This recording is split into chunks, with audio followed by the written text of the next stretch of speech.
Labą dieną. Šios pamokos tema Lizelotė Velskov Henrich Lokio medžiotojas. Susipažinsime su indėnų papročiais, aprašytais kūrinio ištraukoje, indėnų vardų rašyba. Lyginsime lietuvių ir indėnų vardus. Kūrinyje išskirsime veiksmo vietą, įvykį. Pakartosime žodžio šaknies, priešdėlio rašybą. Savarankiškai perskaitykite šį ilgą kūrinį, ištraukas, atidžiai, rūpestingai apgalvokite kiekvieną įvykį, visą tai, ką jūs naują sužinosite apie indėnų tradicijas, indėnų vardus, papročius, apie jų gyvenimą ir būdą. Po to atsakykite į šone ir po kūriniu parašytus klausimus. Pasiaiškinkime kai kuriuos žodelius.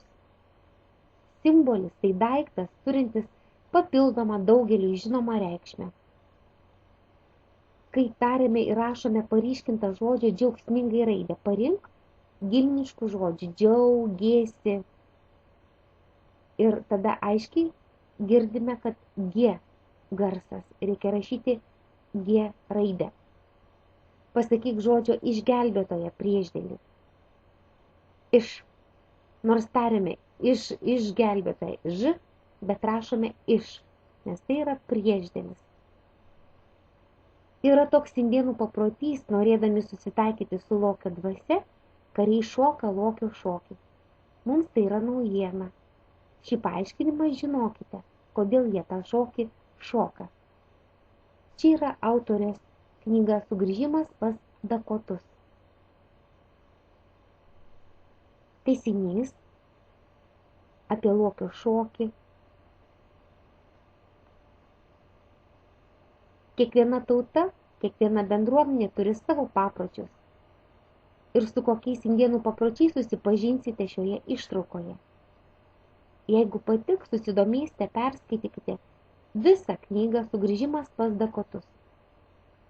Labai įdomus indėnų vardai. Atidžiai skaitykite ir supraskite, kada jie gaunami. Ir kelis vardus galima turėti. Kuo indėnų vardai skiriasi nuo mūsų vardų. Kelis vardus turėjo jaunasis indėnas Harka. Po kokių žygių jis galėjo gauti kietojo akmens ir nakties akies vardus.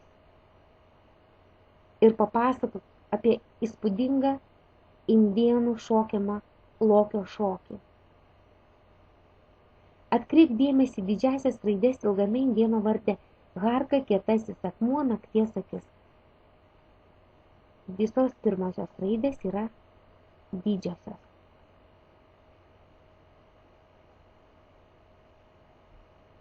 Tai mes grįžtame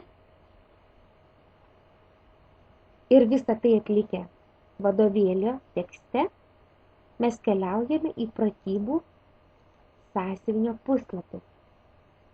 Pirmas pratimas. Sakiniuose parašyk tinkamus sudurtinius žodžius. Rask juos pirmo pratimo tekste 40 puslapyje. Aš perskaičiau knygą apie meškiuką, galbūt rudnosiuką. Prisiminkite ir žinosite. Kiekvienoje žodžių grupėje antrame pratime pasislėpė vienas negimniškas žodis. Išbraukime.